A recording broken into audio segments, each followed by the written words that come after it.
Hello everyone, welcome back to Jwalpa coaching classes. तो बेटा इस वीडियो में हम आगे के टॉपिक्स करेंगे। तो आज का हमारा पहला टॉपिक है इलेक्ट्रिक डाइपोल। क्या है? Electric dipole. ठीक है, देखो इलेक्ट्रिक डाइपोल क्या होता है। अगर हमारे पास दो चार्जेस हैं, दो चार्जेस और दोनों मैग्नीट्यूड में बराबर है लेकिन नेचर में अलग है, एक पॉजिटिव और एक नेगेटिव, इनको अगर कुछ दूरी पे रखा जाए तो ये बन जाता है डाइपोल। क्या है? तो इलेक्ट्रिक डाइपोल क्या होता है? Two equal and opposite charges separated by some distance forms an electric dipole. इसकी जो लेंथ है ये है 2L। ठीक है, इसकी लेंथ को हमने कितना लिया हुआ है? 2L लिया हुआ है। 2L क्यों लिया हुआ है? इसको लेने को हम L भी ले सकते थे, लेकिन 2L इसलिए लिया है क्योंकि अभी जब हम आगे डेरिवेशंस करेंगे तो हमारे लिए जो डेरिवेशन में जो क्या वो करेंगे, आगे हम डिराइव करेंगे तो थोड़ा सा सिंप्लीफाइड फॉर्म में हो जाएगा। ठीक है, तो अभी आगे देख लेंगे उसका। तो ये इलेक्ट्रिक डाइपोल क्या होता है? Two equal and opposite charges separated by some distance, ठीक है, कुछ दूरी पे रखे गए हैं तो ये क्या बना रहे हैं? ये इलेक्ट्रिक डाइपोल बना रहे हैं। ठीक है, अगला है इलेक्ट्रिक डाइपोल मोमेंट। क्या है? Electric dipole moment. ठीक है, इलेक्ट्रिक डाइपोल मोमेंट। अब ये इलेक्ट्रिक डाइपोल मोमेंट क्या होता है बेटे? देखो पहले तो ये इलेक्ट्रिक डाइपोल मोमेंट बताता है कि जो डाइपोल है इसकी स्ट्रेंथ कितनी है, कैसी है। ठीक है, अगर इसका मतलब अगर इसकी डाइपोल स्ट्रेंथ ज्यादा है तो मतलब ज्यादा स्ट्रॉन्ग डाइपोल है ये। अगर डाइपोल मोमेंट अगर कम है तो वीक डाइपोल है। ठीक है, अब इलेक्ट्रिक डाइपोल मोमेंट निकालते कैसे हैं? इसे करते हैं प्रोडक्ट ऑफ द चार्ज, मतलब दोनों में से कोई भी एक चार्ज, उसका magnitude into distance between the charges.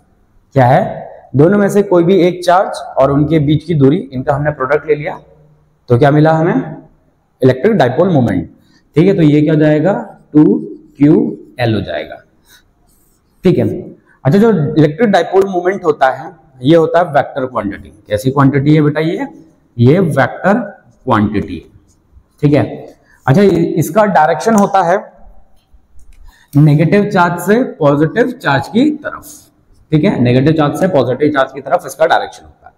ठीक है, तो इलेक्ट्रिक डाइपोल क्या होता है? जब दो डाइपोल्स होते हैं इक्वल मैग्नीट्यूड के, अपोजिट नेचर के, कुछ दूरी पे रख देते हैं तो वो इलेक्ट्रिक डाइपोल बनाता है। ठीक है, डाइपोल मोमेंट क्या होता है? दोनों चार्जेस में से किसी एक का मैग्नीट्यूड और उनके बीच की दूरी। तो यहाँ पे हमने 2L लिखा हुआ है। अगर आप क्वेश्चंस करोगे तो ध्यान रखना यहाँ पे हम डिस्टेंस, दोनों चार्जेस के बीच का डिस्टेंस रखते हैं। ठीक है, ठीक, तो 2QL हो जाएगा। कैसी क्वांटिटी है? वेक्टर क्वांटिटी है। डायरेक्शन होता है नेगेटिव चार्ज से पॉजिटिव चार्ज की तरफ। अच्छा इसकी SI यूनिट, देखो क्या होता है इसकी SI यूनिट? ये तो होता है इसका कूलाम और इसका हो गया मीटर। तो यूनिट क्या हो जाएगा? Coulomb metre. ठीक है, इसकी SI यूनिट क्या हो जाएगा बेटे? कूलाम मीटर हो जाएगा। ठीक है, तो ये तो था इलेक्ट्रिक डाइपोल और इलेक्ट्रिक डाइपोल मोमेंट। चलो अब आगे देखते हैं, आगे करेंगे। अब हम इलेक्ट्रिक डाइपोल की वजह से इलेक्ट्रिक फील्ड निकालेंगे। ठीक है, इलेक्ट्रिक डाइपोल की वजह से क्या निकालेंगे? Electric field. तो चलिए इलेक्ट्रिक फील्ड निकालते हैं। तो चलो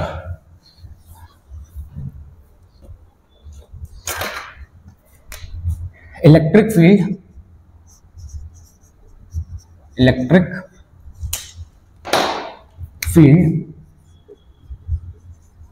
due to an electric dipole. ठीक है, इलेक्ट्रिक डाइपोल की वजह से इलेक्ट्रिक फील्ड निकालेंगे हम। ठीक है,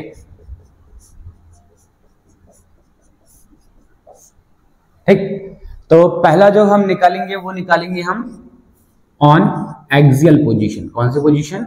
एक्सियल पोजीशन। ठीक है, एक्सियल पोजीशन पे बेटे हम क्या निकालेंगे? इलेक्ट्रिक फील्ड निकालेंगे। अब ये एक्सियल पोजीशन क्या होती है, जरा इसको ध्यान से समझिए। एक्सियल पोजीशन क्या होती है? मान लेते हैं हमारे पास दो चार्जेस हैं, एक चार्ज ये है और एक चार्ज ये है। ठीक है, ये पॉजिटिव है, ये प्लस क्यू है और ये माइनस क्यू है। ठीक है, इनको कुछ दूरी पे रखा गया है, इनको कुछ हमने क्या किया, कुछ दूरी पे रखा। ठीक है, ये इसका सेंटर है, ये डिस्टेंस हो गया यहां से यहां तक एल हो गया, और यहां से लेके यहां तक एल हो गया। ठीक है, तो ये क्या है, एक इलेक्ट्रिक डाइपोल है। अब जो इन दोनों चार्जेस को जो जोड़ने वाली लाइन है ये, ठीक है, इसी लाइन को अगर हम आगे की तरफ देखें तो ये जो पॉइंट होगा, ये पॉइंट कहलाएगा एक्सियल पॉइंट। ठीक है, ये एक्सियल पोजीशन, चाहे इस तरफ चाहे इस तरफ, दोनों साइड में क्या है, एक्सियल पोजीशन, यहां चाहे यहाँ, दोनों में से कहीं पे। अब मान लेते हैं जो ये चार्ज है इसका, जो ये पॉइंट है इसका यहाँ सेंटर से दूरी है इसकी d या फिर r मान लेते हैं। सेंटर से दूरी कितनी है इसकी, r है। ठीक है, तो जो ये पहला चार्ज होगा, इस पहले चार्ज से कितना हो जाएगा इसका डिस्टेंस, तो देखो r तो ये है, साथ में ये l है, तो क्या हो जाएगा, r प्लस l हो जाएगा। ठीक है, अच्छा जो ये दूसरा चार्ज है इससे दूरी कितनी होगी, ये r है, इसमें से इतना हटा देना है, तो ये डिस्टेंस कितना हो जाएगा बेटे, ये डिस्टेंस हो जाएगा r माइनस l। ठीक है, तो पहले चार्ज से दूरी कितनी है, r प्लस l, दूसरे चार्ज से दूरी कितनी है, r माइनस l। अब जरा देखो, अभी फिलहाल भूल जाओ इस चार्ज को, अब इस चार्ज को याद रखो कि हमारे पास सिर्फ एक पॉजिटिव चार्ज है मान लेते हैं। तो इस पॉजिटिव चार्ज की वजह से यहाँ पे जो इलेक्ट्रिक फील्ड आएगा उसका डायरेक्शन क्या आएगा। आपको पता है कि अगर हमारे पास पॉजिटिव चार्ज है या कोई चार्ज होता है, उसकी वजह से इलेक्ट्रिक फील्ड का डायरेक्शन निकालना है, तो हम वहां पे क्या यूज करते हैं, हम यूज करते हैं बेटे टेस्ट चार्ज। और टेस्ट चार्ज कैसा माना होता है, पॉजिटिव। तो अगर ये पॉजिटिव चार्ज है और यहाँ पे अगर मैं पॉजिटिव चार्ज को रख दूं, तो ये इसको क्या करेगा, रिपेल करेगा उस डायरेक्शन में। तो किस डायरेक्शन में रिपेल करेगा, इस डायरेक्शन में। तो E1 का डायरेक्शन क्या हो जाएगा, कुछ ऐसा। ठीक है, अच्छा अब इसकी वजह से देखते हैं, तो ये माइनस क्यू है, इसकी वजह से जो यहाँ पे इलेक्ट्रिक फील्ड आएगा उसका डायरेक्शन क्या होगा, ये नेगेटिव चार्ज है, यहाँ पे हमने टेस्ट चार्ज रखा जो कि हमने कैसा माना हुआ, पॉजिटिव, तो वो उसे अपनी तरफ अट्रैक्ट करेगा और उसका डायरेक्शन क्या हो जाएगा बेटा, उसका डायरेक्शन हो जाएगा कुछ ऐसा, E2। ठीक है, तो E1 का डायरेक्शन किधर है, उस तरफ है, और E2 का डायरेक्शन किधर है, इस तरफ है। ठीक है, E1 की वैल्यू कितनी है, E1 की वैल्यू होगी बेटे, E1 की वैल्यू क्या आएगी, 1/4 पाई एप्सिलॉन नॉट, मतलब मैं K लिख देता हूँ, 1/4 पाई एप्सिलॉन नॉट, पूरा ही लिख लेते हैं, 1/4 pi epsilon not Q1 upon distance का स्क्वायर। डिस्टेंस कितना है, R प्लस L का होल स्क्वायर। ठीक है, तो टोटल डिस्टेंस कितना है, R प्लस L का होल स्क्वायर हो गया, अपॉन में स्क्वायर लेते थे ना, पॉइंट चार्ज के जैसे इतना ही तो होता था, 1/4 pi epsilon naught Q upon R square. तो हमने क्या किया, Q अपॉन डिस्टेंस का स्क्वायर। E2 कितना आएगा बेटे, E2 की वैल्यू आ जाएगी 1/4 pi epsilon naught Q upon R minus L का होल स्क्वायर। ठीक है, तो इसकी वजह से जो यहाँ पे इलेक्ट्रिक फील्ड आ रहा है उसकी वैल्यू ये है। अब देखो आपके पास E1 की वैल्यू मिल गई, आपको E2 की वैल्यू मिल गई। E1 का डायरेक्शन इधर है, E2 का डायरेक्शन इस तरफ है। ठीक है, अब देखो क्या होगा, दो वेक्टर्स हैं, किसी पॉइंट पे दो वेक्टर्स हैं, दोनों वेक्टर्स का डायरेक्शन कैसा है बेटे, अपोजिट डायरेक्शन है। तो वहां पे नेट डाइपोल क्या आएगा, या फिर नेट डाइपोल बोल रहा हूं, नेट इलेक्ट्रिक फील्ड क्या आएगा, दोनों का डिफरेंस आएगा, दोनों का डिफरेंस। ठीक है, मतलब बड़े वाले में से छोटे वाले को हम सब्ट्रैक्ट कर देंगे। तो बड़ा वाला कौन सा है, E1 बड़ा है कि E2 बड़ा है, चलो इन फॉर्मुलों के हिसाब से देखते हैं। तो देखो ये वाली चीज दोनों में से कॉमन है, Q और Q कॉमन है, इसमें R प्लस L का होल स्क्वायर है, इसमें R माइनस L का होल स्क्वायर है, मतलब इसका डिनोमिनेटर क्या है, कम है। अगर इसका डिनोमिनेटर कम है तो ओवरऑल वैल्यू क्या हो जाएगी, ज्यादा। क्यों, देखो अगर मैं ऐसा करूं 1/2 लिख दूं या फिर 1/5 लिखूं, इसको सॉल्व करेंगे तो कितना आएगा 0.5, इसको सॉल्व करेंगे तो कितना आएगा 0.2।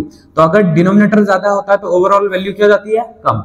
डिनोमिनेटर कम होता है तो ओवरऑल वैल्यू क्या हो जाती है, ज्यादा। तो ज्यादा वैल्यू कौन सी है, तो वही चीज है कि डिनोमिनेटर यहाँ पे क्या था, ये कम था, तो इसकी वैल्यू क्या हो गई है, ज्यादा। और यहाँ डिनोमिनेटर ज्यादा था तो इसकी वैल्यू क्या हो गई है बेटे, कम हो गई है। ठीक है, तो ज्यादा वैल्यू कौन सी है, E2, और कम वैल्यू कौन सी है, E1। तो हम क्या करेंगे, E2 में से E1 को हम सब्ट्रैक्ट कर देंगे। ठीक है, E2 में से E1 को हम सब्ट्रैक्ट कर देते हैं, रख देते हैं वैल्यू। तो E net is equals to, E2 कितना है 1/4 pi epsilon naught, 1/4 pi epsilon naught Q upon R minus L का whole square, minus 1/4 pi epsilon naught Q upon R plus L का होल स्क्वायर। ठीक है, तो E net, तो क्या हो गया Q upon 4 pi epsilon not. देखो दोनों में कॉमन है तो हमने ये वाला पार्ट कॉमन निकाल लिया, बचा क्या R माइनस एल का whole square minus 1 by R plus L का होल स्क्वायर। ठीक है, अब देखो क्या है, दोनों का एलसीएम लेंगे तो एलसीएम कितना आएगा बेटे, एलसीएम आएगा दोनों का Q upon 4 pi epsilon not. LCM कितना आएगा, एलसीएम आएगा R square minus L square का होल स्क्वायर। ठीक है, तो पहले इसको समझ लेते हैं कि ये ऐसा क्यों आया, इसको समझते हैं। तो R माइनस एल है, इसको हम क्या लिख सकते हैं, R minus L into R minus L, ऐसे लिख सकते हैं, ऐसे लिख सकते हैं ना। और R प्लस एल को हम कैसे लिख सकते हैं, R plus L into R plus L, ऐसे लिख देते हैं। ठीक है, अब एक इसको और इसको देखते हैं तो क्या होगा, R square minus L square, A square minus B square का फॉर्मूला लगाया हमने तो ये मिल गया। और इसको यूज करेंगे तो क्या होगा, R square minus L square.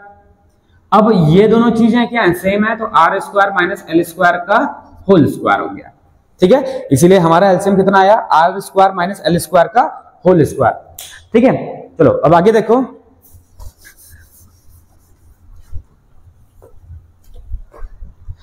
इसको हम यहां मल्टीप्लाई करेंगे R प्लस एल का होल स्क्वायर, इसको यहां मल्टीप्लाई करेंगे R माइनस एल का होल स्क्वायर।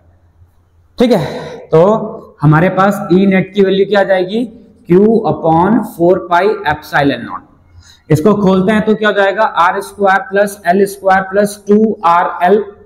इसको भी खोलेंगे और माइनस है तो ब्रैकेट के साथ पूरा खोल भी देता हूं, R square minus L square plus 2RL upon A plus B का होल स्क्वायर और ए माइनस बी का होल स्क्वायर लगा के खोला मैंने। ठीक है, तो नीचे क्या हो जाएगा, R square minus L square का होल स्क्वायर। अब देखो क्या है, ये आर स्क्वायर है, ये माइनस आर स्क्वायर है, तो ये दोनों एक दूसरे को क्या करेंगे बेटे, ये दोनों एक दूसरे को कैंसिल कर देंगे। ये एल स्क्वायर है, ये माइनस एल स्क्वायर है, तो ये दोनों भी एक दूसरे को क्या करेंगे, कैंसिल कर देंगे। तो क्या बचेगा हमारे पास, 2RL प्लस 2RL। ओवरऑल वैसे 4RL होना है, लेकिन मैं इसको कुछ इस तरीके से लिखता हूं, Q upon 4 pi epsilon naught. इसको मैं लिख देता हूं 2R into 2L। Total 4RL होना था, तो मैंने 4 को कैसे लिख दिया, 2 इंटू 2 अपॉन में आएगा R square minus L square का होल स्क्वायर। अच्छा देखो Q2L किसके बराबर आता है, क्या है Q2L, क्या चीज है बेटे, Q2L है P, क्या है, डाइपोल मोमेंट है। Q2L क्या चीज है, डाइपोल मोमेंट है। ठीक है, तो ई नेट क्या हो जाएगा हमारे पास, ई नेट आ जाएगा बेटे, ये हो गया Q अपॉन 4 पाई, सॉरी इसको हम Q2L को हम क्या लिख दे रहे हैं, P, साथ में है 2R और अपॉन में है 2R और अपॉन में है क्या, R square minus L square का होल स्क्वायर, ये है। ठीक है, ये हमारा इलेक्ट्रिक फील्ड का गया। लेकिन अब हम यहां पे कंडीशन लगा देते हैं, अगर R की वैल्यू, अगर L की value, if L is very very less than R, अगर L की वैल्यू बहुत बहुत छोटी हो जाती है R से, तो L स्क्वायर बहुत बहुत बहुत छोटा जाएगा R स्क्वायर से। ठीक है, अगर L स्क्वायर की बहुत ज्यादा छोटी वैल्यू हो जाएगी, सपोज हमारे पास L है कितना 0.1 और R है हमारे पास मान लेते हैं 10, मान लेते हैं कि R कितना है 10 है और L की वैल्यू 0.1, तो इसका स्क्वायर करेंगे तो क्या मिलेगा 0.01 और इसका स्क्वायर करेंगे तो क्या होगा 100। तो 100 के कंपैरिजन में 0.01 बहुत ज्यादा छोटा हो जाए। ठीक है, तो हम क्या करते हैं, एडिशन या सब्ट्रैक्शन के टाइम पे इन चीजों को हम नेग्लेक्ट कर सकते हैं। ठीक है, अगर बहुत ज्यादा छोटा हो रहा है, लेकिन मल्टीप्लिकेशन के या डिवीजन के टाइम पे हम नहीं करते हैं, हम सिर्फ एडिशन या फिर सब्ट्रैक्शन के टाइम पे इनको नेग्लेक्ट कर सकते हैं। तो मैं यहाँ पे इस चीज को एल स्क्वायर को नेग्लेक्ट कर देता हूं, तो हमारे पास क्या मिलेगा, E net is equals to P into 2R upon 4 pi epsilon not. नीचे क्या बचेगा, R की पावर 4, क्योंकि ये स्क्वायर है, ये बाहर एक स्क्वायर लगा हुआ है, एल स्क्वायर तो हट जाएगा, तो ओवरऑल R की पावर 4 हो जाएगा। R से R कट गया, तो ई नेट की वैल्यू क्या मिल गई बेटा, ई नेट की वैल्यू मिल गई 2P upon 4 pi epsilon not R cube.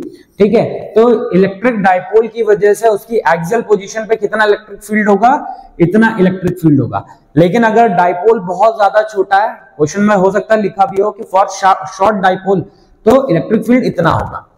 अब जरा इधर देखो, यहां पे हमने जब डिफरेंस लिया था तो क्या लिया था, E2 में से E1 को माइनस किया था, मतलब बड़े वाले में से छोटे वाले को माइनस किया।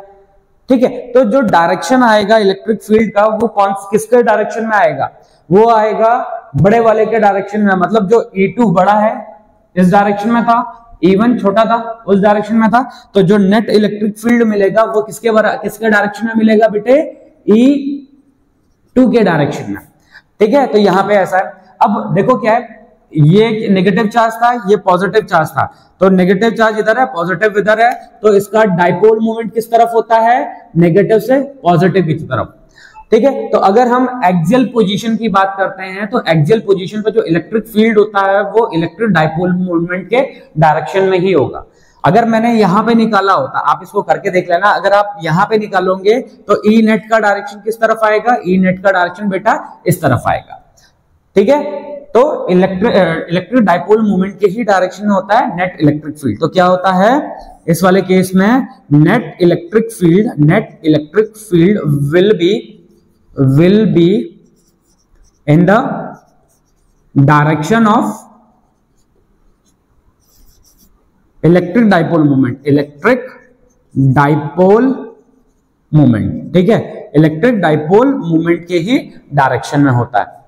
ठीक है, तो ये क्लियर है सभी को। तो ये हमने किस पे निकाला, इलेक्ट्रिक फील्ड निकाला, कौन सी पोजीशन पे, एक्सियल पोजीशन पे निकाला।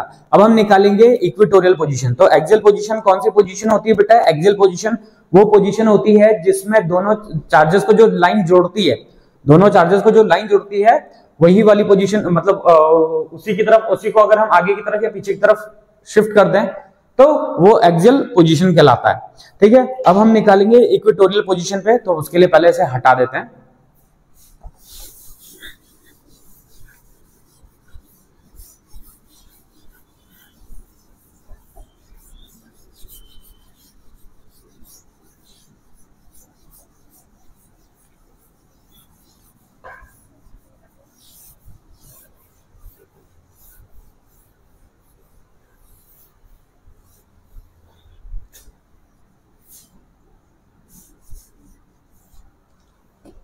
अगला है हमारा ऑन इक्वेटोरियल पोजीशन।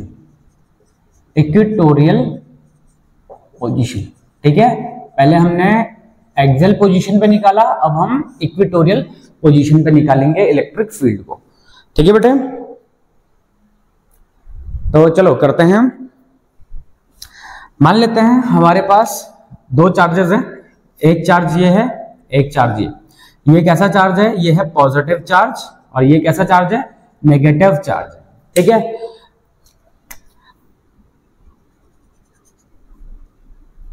ठीक है, तो इनको कुछ दूरी पे सेपरेट कर रखा है, ये इनका सेंटर पॉइंट हो गया, यहां से यहां तक की दूरी हो गई L, और यहां से यहां तक की दूरी हो गई L। ठीक है, तो इक्वेटोरियल पोजीशन कौन सी होती है, इक्वेटोरियल पोजीशन होती है कि जो ये एक्सियल पोजीशन है, ठीक है, या फिर जो ये लाइन है, इसको अगर हम परपेंडिकुलरली बाइसेक्ट कर दें, कैसे बाइसेक्ट कर दें, परपेंडिकुलरली बाइसेक्ट कर दें, तो ये जो पोजीशन है चाहे ऊपर की तरफ हो चाहे नीचे की तरफ हो, तो ये पोजीशन क्या कहलाती है, ये इक्वेटोरियल पोजीशन कहलाती है। इस इक्वेटोरियल पोजीशन पे हमें इलेक्ट्रिक फील्ड निकालना है। ठीक है, तो मान लेते हैं सेंटर से d डिस्टेंस पे है ये पॉइंट, कितने डिस्टेंस पे है, d डिस्टेंस पे एक पॉइंट है जहां पे हमें इलेक्ट्रिक फील्ड निकालना है। ठीक है, तो ये एक पॉजिटिव चार्ज था, नेगेटिव चार्ज था, ये इनका सेंटर है, सेंटर से, अच्छा इससे पहले R लिया हुआ था तो R ही लिख लेते हैं यहाँ पे भी, R डिस्टेंस पे हमें एक पॉइंट है जहां पे हमें इलेक्ट्रिक फील्ड निकालना है। तो अब देखो कैसे निकालेंगे यहाँ पे इलेक्ट्रिक फील्ड, तो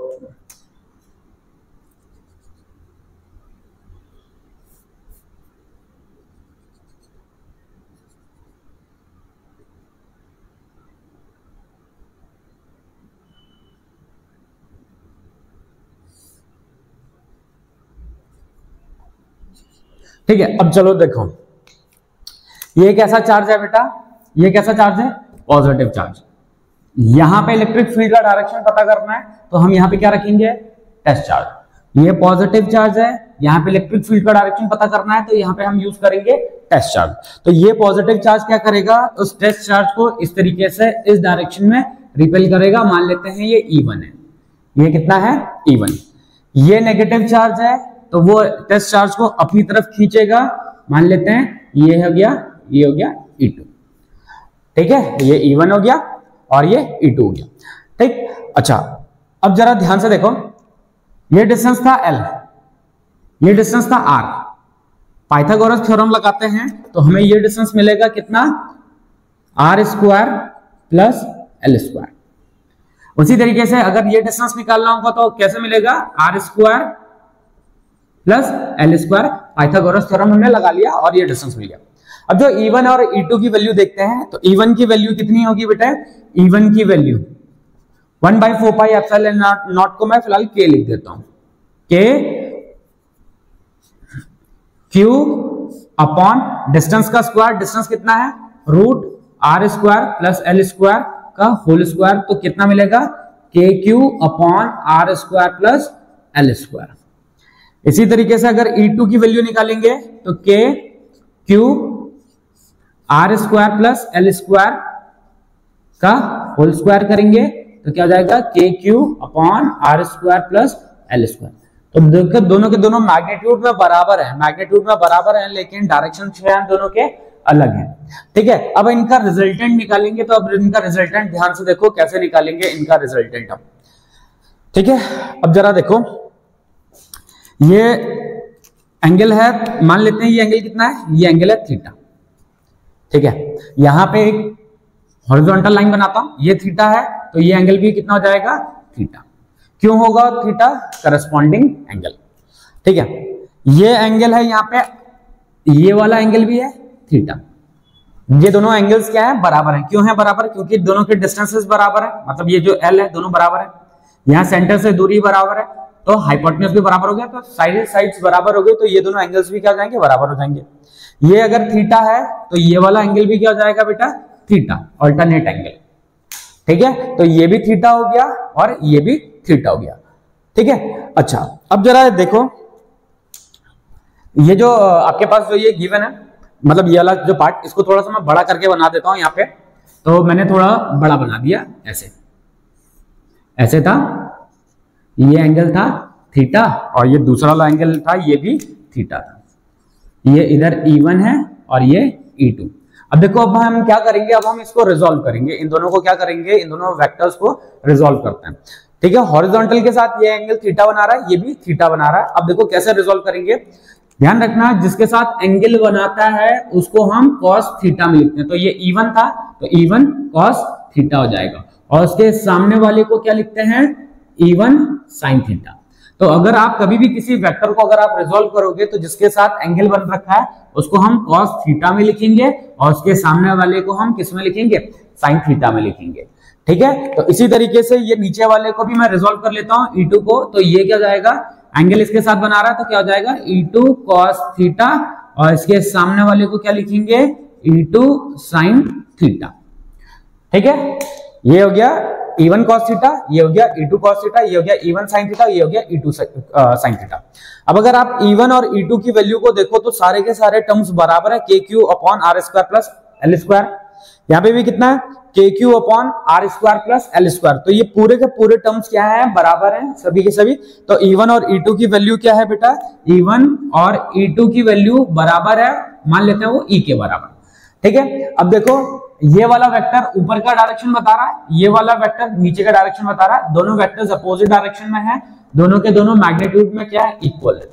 दोनों के दोनों मैग्नीट्यूड में इक्वल हैं और इनके डायरेक्शंस कैसे हैं, अपोजिट है। तो ये दोनों एक दूसरे को क्या करेंगे बेटा, ये दोनों एक दूसरे को कैंसिल कर देंगे। क्यों करेंगे कैंसिल, क्योंकि दोनों का डायरेक्शन अपोजिट है और मैग्नीट्यूड में इक्वल है।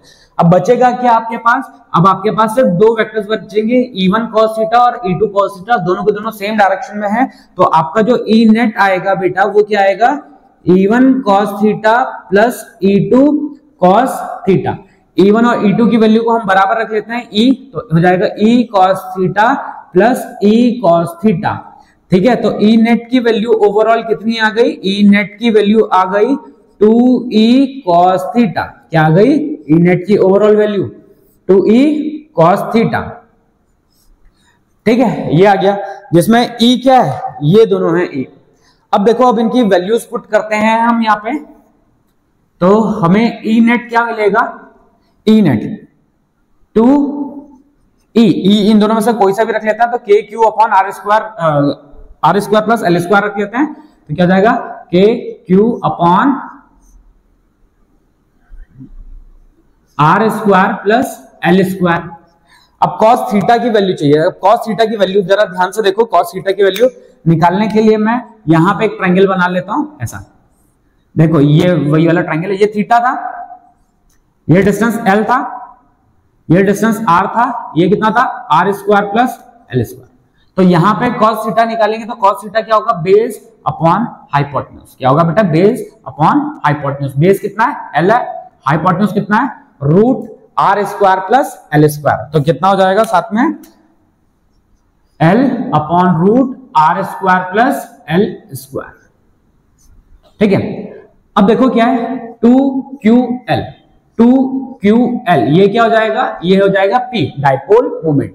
तो आपके पास ई नेट क्या मिलेगा बेटा, देखो ई नेट मिलेगा k, ये k, 2ql क्या हो गया, p upon R square plus L square. अब देखो यहां पे R square plus L square की पावर कितनी थी, 1। ये कितना है, R square plus L square की पावर कितनी है, 1/2। तो ओवरऑल पावर कितनी हो जाएगी, R square plus L square की पावर ओवरऑल 3/2। तो ओवरऑल पावर कितनी हो जाएगी, 3/2 हो जाएगी। ठीक है, तो ये आ गया इक्वेटोरियल पोजीशन पे इलेक्ट्रिक फील्ड। तो जैसा इससे पहले वाले केस में किया था, यहां पे भी हम वही करेंगे। If r is very very greater than l, अगर r की वैल्यू बहुत बहुत ज्यादा बड़ी हो जाती है l से, देन r स्क्वायर बहुत बहुत बहुत ज्यादा बड़ा हो जाएगा l स्क्वायर से। सो l square can be neglected. हम l स्क्वायर को क्या कर सकते हैं बेटा, नेग्लेक्ट कर सकते हैं, क्योंकि उसके कंपैरिजन में उसकी वैल्यू बहुत छोटी हो जा रही है। ठीक है, जैसे इससे पहले वाले केस में समझा था। ठीक है, तो यहाँ पे एल स्क्वायर की वैल्यू बहुत छोटी हो जाएगी, तो ई नेट क्या मिलेगा आपको, के पी अपॉन में क्या हो जाएगा, आर स्क्वायर, ये तो गायब हो गया, की पावर 3/2। इसको खोलेंगे तो ई नेट क्या मिलेगा बेटा हमें, के पी अपॉन आर क्यूब। ठीक है, कितना मिला, के पी अपॉन आर क्यूब। ठीक है, के क्या है, 1/4 पाई एप्सिलॉन नॉट। अब जरा ध्यान से देखो, यहां पे जो ई नेट है, जो ई नेट है, इसका डायरेक्शन क्या होगा, इसका डायरेक्शन ऐसा होगा। तो यहां पे भी जब हम ई नेट का डायरेक्शन बनाएंगे तो ई नेट का डायरेक्शन क्या आएगा, ई नेट का डायरेक्शन ऐसा आएगा। अब इस केस में कैसे बताएंगे हम कि ई नेट का डायरेक्शन क्या आ रहा है।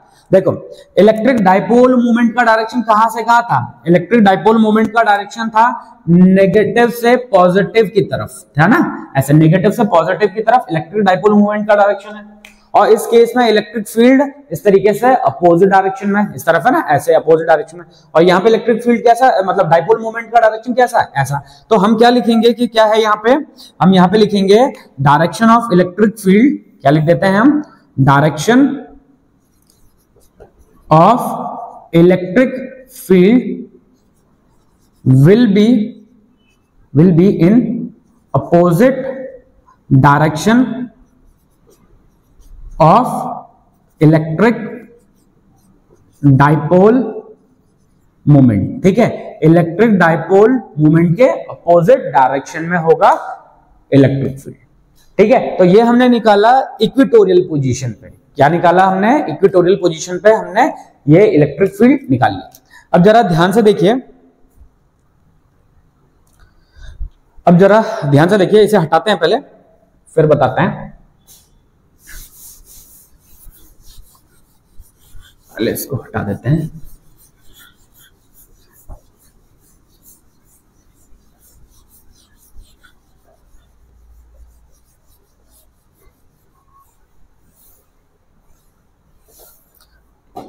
अब जरा ध्यान से देखिए, हमने एक्सियल पोजीशन पे इलेक्ट्रिक फील्ड क्या पढ़ा, हमने एक्सियल पोजीशन पे इलेक्ट्रिक फील्ड पढ़ा, वो वाला पढ़ रहे हैं जो शॉर्ट डाइपोल के लिए जो पढ़ा था, वो क्या पढ़ा, 2k p upon are Q. के क्या है, 1/4 पाई एप्सिलॉन नॉट। के क्या है, 1/4 पाई एप्सिलॉन नॉट, ये के है। ठीक है, वैसे के लिए कप्पा होता है, लेकिन मैंने बोल दिया के।